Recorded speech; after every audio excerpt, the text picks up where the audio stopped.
Greetings, members one and all of the Salivation Nation. What I am going to show you briefly later in this video is probably the most important reason why you should stack silver in 2023. But there's so much more. So let's explore.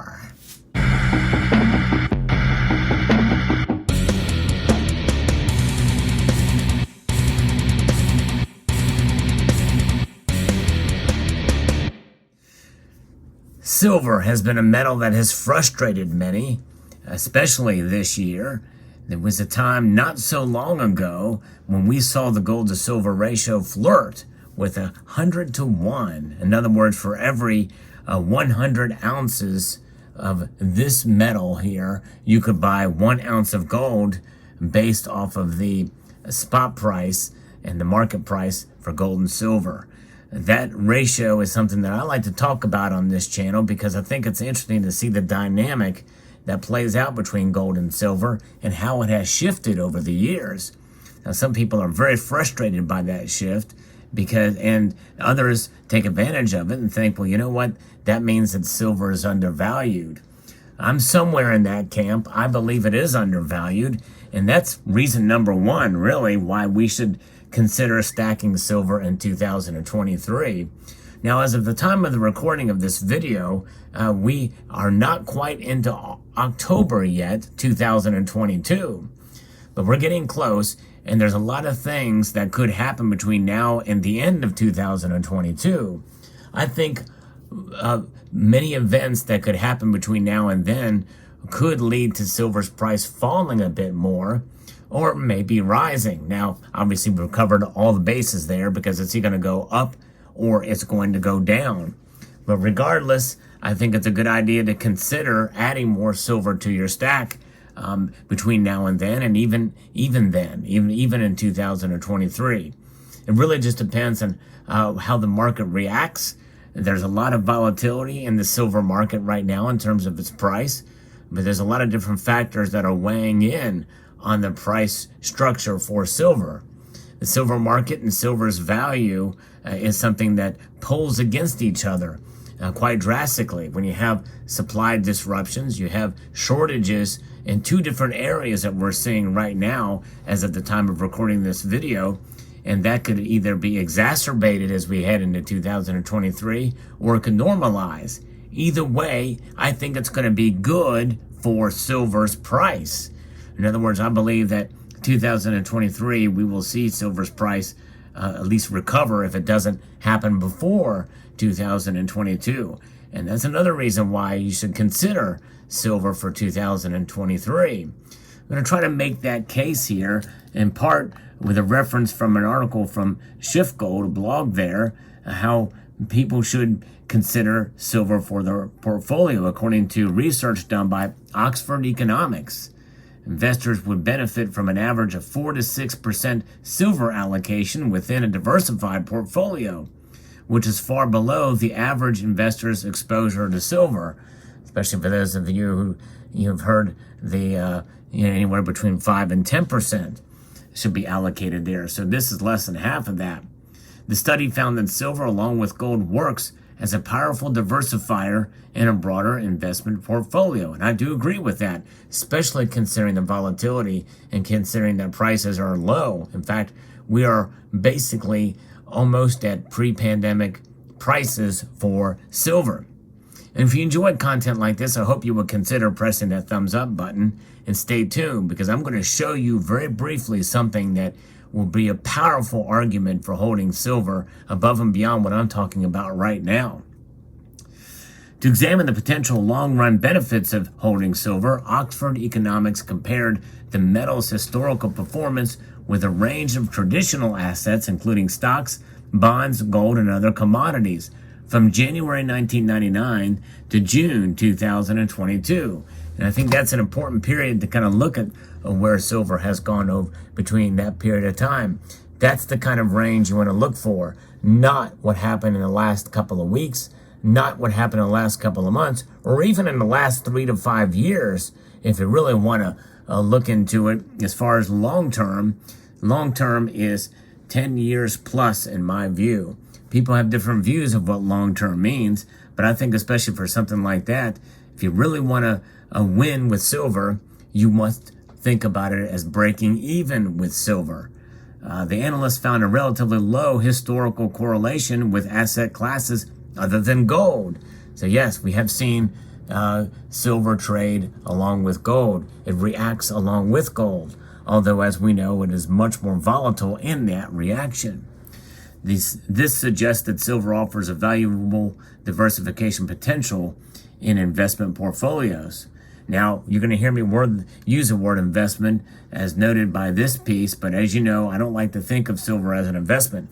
I like to think of it as a savings vehicle, as an insurance policy, diversification even from gold. But there are ways you can invest in silver, certainly, but it's mostly with collectible pieces and playing the ratio, trading the ratio. You can utilize it in that regard, but that involves some strategy for sure. Oxford Economics also conducted a more rigorous test to determine whether silver should have a consistent allocation alongside gold in a multi-asset portfolio using dynamic portfolio optimization simulations. Sounds fairly technical, but they ran these simulations with the aim of maximizing the risk-adjusted returns of a mixed asset portfolio under varying constraints designed to reflect differing investor risk preferences. So across the historic sample period, again going back to 1999, the study found the average optimal allocation to silver was in the range of 4 to 5% within a portfolio of a 5-year holding period. So the average optimal allocation to silver, they're showing that you have a medium risk of a 6% weight, a high risk, they're showing it here between 2022 playing out 5 years from now. There's a higher risk of 5.8%, low risk of 5.6% of the average optimum. So essentially it falls relatively in the middle here. You might think that because you own gold, you don't need any silver. For those gold bugs out there that think, well, I'm just going to stick with gold because it's a much more stable asset class.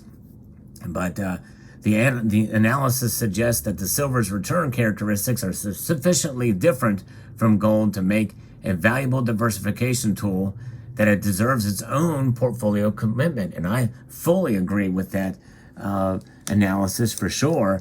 I believe in diversification within the precious metals. Diversify is the key. Diversification is the key. And that even includes from within silver itself. You know, you can get yourself a couple of nice shiny constitutional silver half dollars, you know, is another way to do it, as well as rounds, coins, and bars. Yes, indeed. The quote here is pretty interesting. It says, with over half of global silver demand used in industrial applications, the price of silver tends to be more sensitive than gold to trends in the global industrial cycle. True that. Yes, indeed. Contributing to its higher volatility.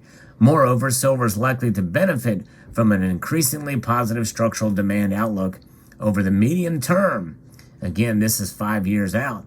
And given its use in many green technologies, indicating that we may be entering a period where the gold to silver price ratio shifts dramatically back in favor of silver. I inserted the word dramatically in there, folks, because I think we could very well see it. Because as gold rises as a monetary metal and silver rises as a monetary metal and rises as an industrial metal, it could be a dramatic shift. We're talking about potentially getting back into the low 60s again. And some people are probably yelling at their screen and saying 60s.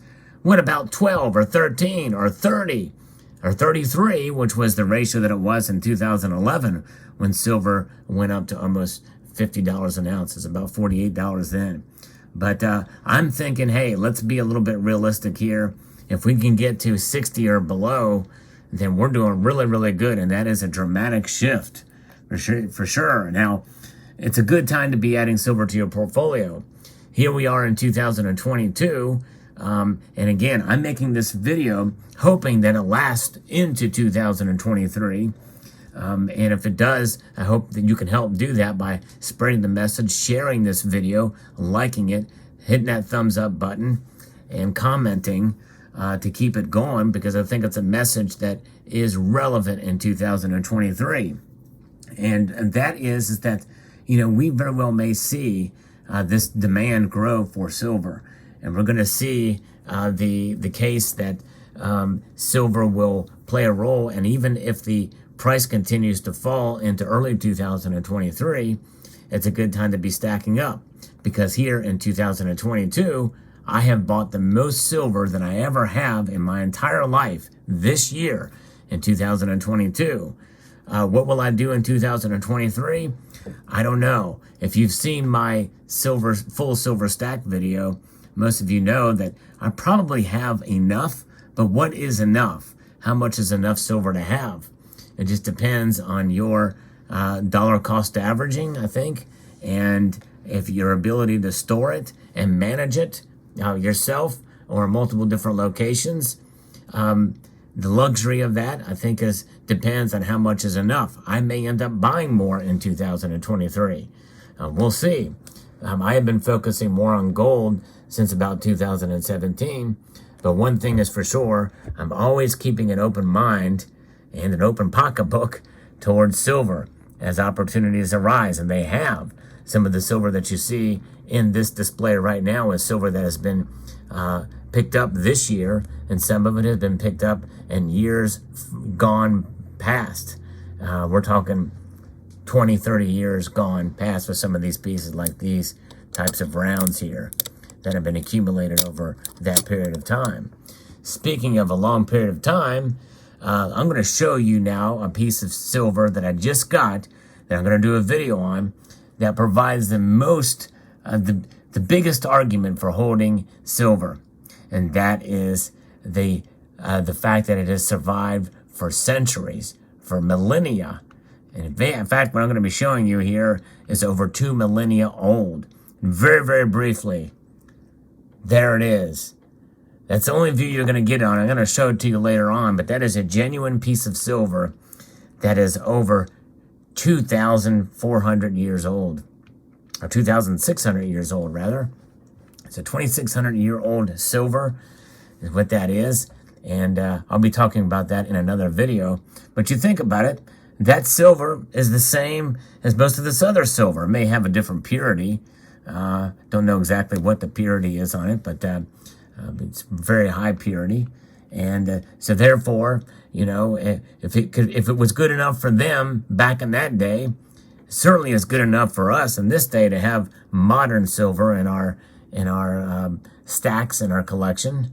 Although this might be a bad example, because right now, at least here in 2022, the premiums on these are insane. So let's scratch that and find some other modern pieces of silver. This is some silver bought fairly recently here that you can accumulate. And so it's fascinating to see where things are here. So silver is significantly undervalued as a silver gold ratio of now over 88 to 1. And of course, we know the perspective is that in the modern era, it has been between 40 to 50 to 1. And most people think that the average right now is somewhere around 60 to 1. Historically, the ratio has always returned to that mean, and but that doesn't necessarily mean it's going to be the case this time. And so we have to be realistic as well about that. But I do think that it is unusually wide right now. And again, understanding where it was, 33, 32 to 1 in 2011, and in 1980, in 1979 actually, it did go below 20 to 1. So when the spread gets this wide, silver doesn't just outperform gold, it does a massive run in a short period of time. And it has happened 4 other times before since January of 2000. So we are essentially overdue for that type of thing happening again. So it'll be very fascinating to see how this plays out. One can make the argument, well, silver's on sale and it won't be for long. But keep in mind that though what I'm talking about here is a fairly bullish case for stacking silver in 2023. I'm not a financial advisor. I don't even play one on TV or on YouTube. I like to be as transparent as possible. But one thing is for sure, the markets can move the ebb and flow of product supply, demand, and price structures, the dollar, the bond market, recession, inflation are all going to play a role on this, and who knows where things are going to go. Whenever you buy silver, always be prepared for the worst and hope for the best. What is the worst case scenario? Well, you buy a 10-ounce bar and silver drops $1 an ounce the next day and stays down for the next 3 months. Those are the kind of things you got to be prepared for, and that could be the case in 2023. I just don't know. But nonetheless, I think this video makes a good case for stacking silver in 2023. Let me know what your thoughts are in the comment section below. I hope you found this video insightful. I want to extend a multitude of gratitude to you all for taking the time to watch, and encourage you to please rate, share, comment, and subscribe.